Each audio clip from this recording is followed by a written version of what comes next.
In 2024, Dubai, newlyweds Arnav Malhotra and Zoya Rahmani seemed to shine at their $2 million wedding. Until just hours later, their celebration spiraled into a deadly revelation no one saw coming. The wedding unfolded like a scene from a royal celebration, set against the shimmering skyline of Dubai. Guests arrived from different countries, stepping into a world filled with gold accents, crystal chandeliers, and a scent of rare flowers flown in just for the event. Arnav Malhotra, the groom, carried himself with quiet confidence, appearing like a man accustomed to wealth and attention. He presented himself as a successful entrepreneur with international deals and luxury properties, making everyone believe the bride, Zoya Rahmani, had chosen well. Zoya's family spared no expense, ensuring the event would be remembered for years. A $2 million budget covered everything from diamond-studded decor to a private beach reserved exclusively for the guests. Photographers captured every moment while a famous DJ played music that echoed across the waterfront. The bride entered surrounded by shimmering lights, and the crowd admired how perfectly the couple seemed to fit together. The celebration continued with dances, a gourmet feast prepared by world-class chefs, and performers brought in from Europe. To outsiders, it appeared like the union of two powerful families celebrating love and prosperity. Yet beneath the glitter, a strange energy lingered. Some guests whispered about how no one had met the groom's relatives, while others noticed his evasive behavior whenever personal topics arose. He avoided spending time with Zoya's family, instead focusing on phone calls and unexplained absences. Although the wedding looked flawless, the atmosphere carried a subtle discomfort that only a few sensed, hinting that something darker was hidden behind the luxury. Arnav Malhotra's mysterious background began to draw quiet attention as the celebrations progressed. Guests who tried to learn more about his childhood or education found themselves receiving vague, incomplete answers. He spoke confidently about business ventures, but never mentioned specific partners, companies, or locations. Whenever someone pressed for details, he redirected the conversation as if protecting a carefully built facade. His social media profiles appeared polished yet strangely empty, filled with luxurious images but lacking any trace of genuine family connections or long-term friendships. Zoya's family, overwhelmed by the grandeur of the wedding, chose not to question these gaps. They assumed the groom simply valued privacy or preferred keeping his personal life separate from public events. Still, a few relatives sensed something unusual when they noticed he avoided group photographs with the bride's extended family and stayed busy with constant messages on his phone. Even during important pre-wedding rituals, he excused himself repeatedly, disappearing into hallways and returning with an unsettled expression. Hotel staff also observed unusual behavior. Arnav requested multiple room keys, insisted on restricted access floors, and showed discomfort whenever anyone approached his belongings. His luggage seemed far heavier than needed for a wedding trip, yet he refused help from porters. There were no signs of parents, siblings, or close relatives arriving from India, and his justification for their absence felt rehearsed. Although no one confronted him, the strange inconsistencies formed a quiet thread of suspicion. The people around him sensed he carried a past shaped by secrets rather than success, but the truth behind those secrets was far more dangerous than anyone imagined. Hours before the wedding rituals were set to begin, tension quietly grew beneath the surface of the grand celebration. Zoya's father received a sudden message from Arnav, presented as an urgent request connected to an important international deal. Arnav claimed that the opportunity would elevate their new family status and secure long-term financial benefits. He insisted the transfer needed to be completed immediately before the markets shifted and the deal slipped away. The amount involved was significant, forming a large portion of the planned dowry, yet Arnav framed it as a strategic investment rather than a personal gain. Zoya's family hesitated but felt pressured by the timing and the image they had already displayed to hundreds of guests. They feared any delay might disrupt the event or cause embarrassment.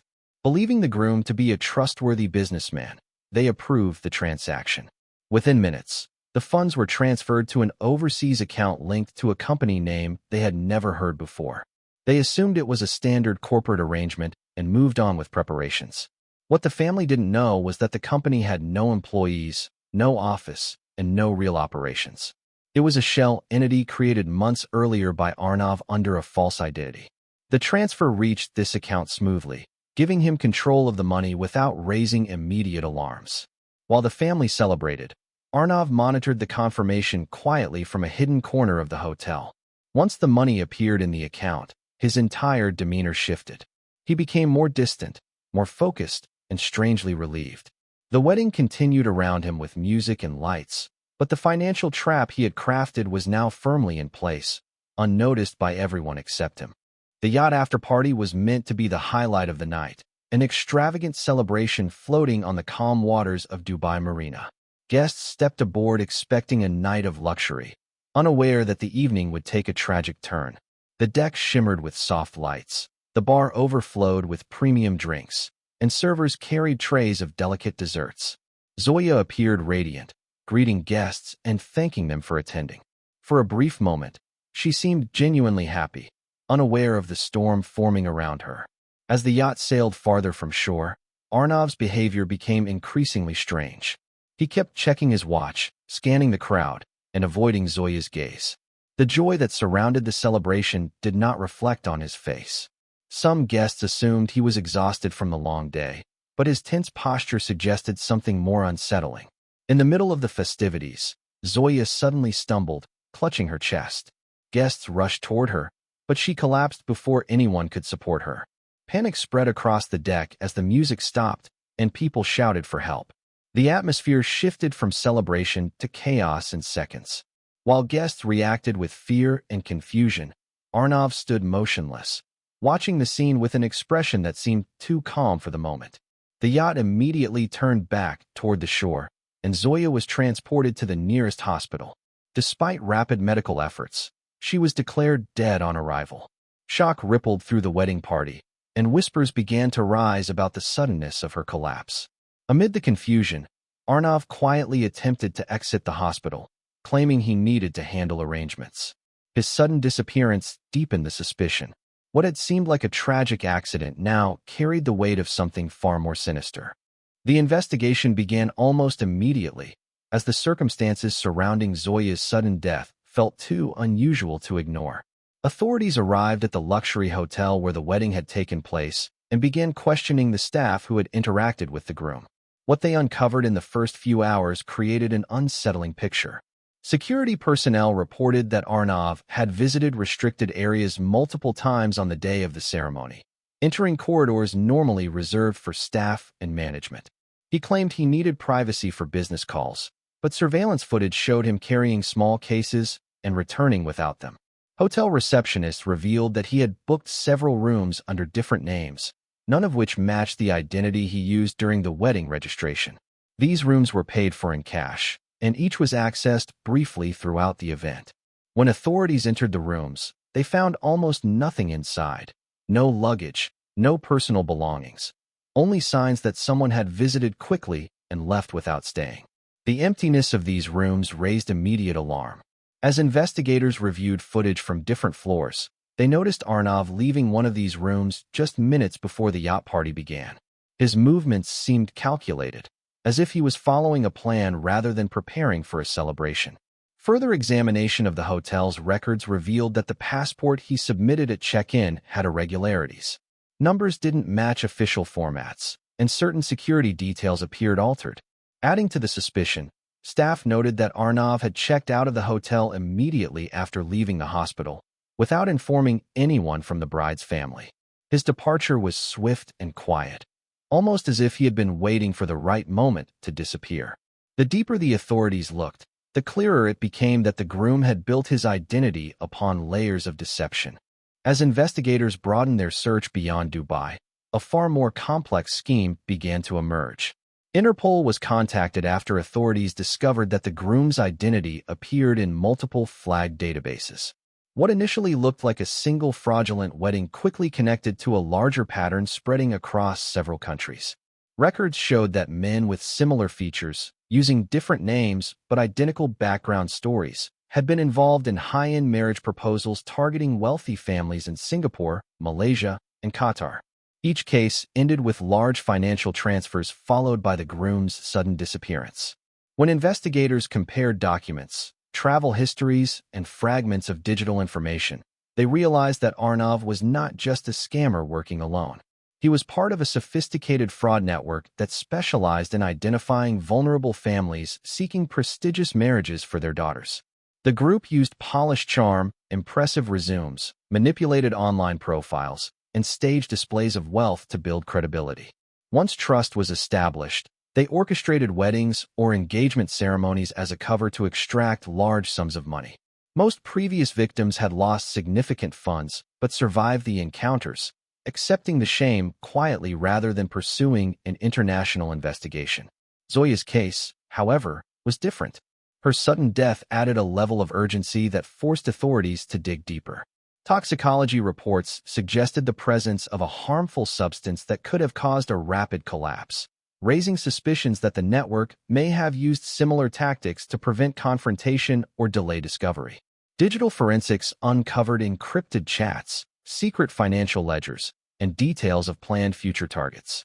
The findings revealed that Zoya was never chosen for love or partnership. She was selected as part of a calculated plan designed to maximize the network's profit. With the truth finally surfacing, the search for Arnav turned into an international race. Every hour that passed increased the chances of him vanishing under another identity. Authorities tracked his last confirmed movement from the hotel to a rented vehicle that left Dubai minutes after he slipped out of the hospital. The car was later found abandoned near the road leading toward the Oman border, suggesting he had switched transportation to avoid detection. Border surveillance captured grainy footage of a man resembling him crossing on foot through an isolated area, carrying only a small backpack. From Oman, investigators traced him to a remote villa registered under yet another false identity. When the villa was raided, officers uncovered a trove of incriminating evidence. Inside, multiple passports lay scattered across a desk, each bearing different names and nationalities, but featuring his altered photograph. Stacks of documents revealed carefully planned scripts used to approach wealthy families. Electronic devices contained encrypted files, including spreadsheets listing past victims, upcoming targets, and estimated financial gains.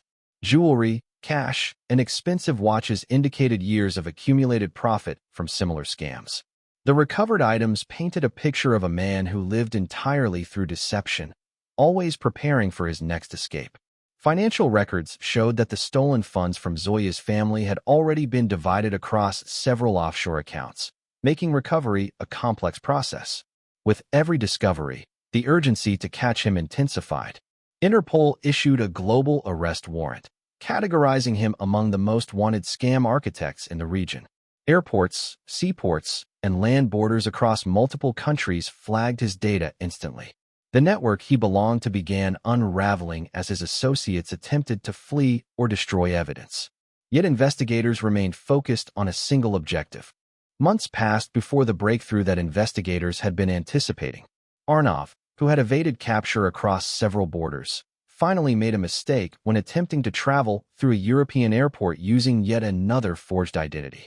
Routine biometric checks, tightened after the global alert, detected irregularities in his documents. Within minutes, officers surrounded him, ending the months-long hunt. His arrest sparked worldwide media attention, with headlines exposing the magnitude of the scam network he had helped orchestrate. The dramatic capture gave Zoya's family a moment of relief, though the emotional damage remained overwhelming. Following his arrest, authorities traced the flow of stolen money into numerous offshore accounts. While not all funds were recoverable, a significant portion was returned to the Rahmani family. The partial recovery offered some closure, but the emotional loss far outweighed any financial restitution. Investigators used the evidence found in the villa and digital logs to dismantle large parts of the criminal organization. Several associates were identified, questioned, and arrested, shedding light on the depth of the operation. Victims from other countries came forward for the first time, emboldened by the global attention on the case. Zoya's story became a powerful warning circulated across social media, news channels, and documentary platforms. Families worldwide learned how easily polished appearances and fabricated success stories could mislead even the most cautious people. Authorities launched awareness programs encouraging background checks, financial transparency, and caution during high-profile marriage arrangements. The tragedy reshaped public understanding of romance-related scams, especially those hidden behind luxury and status. Zoya's life, though cut short, became the catalyst for exposing a criminal system that had operated undetected for years.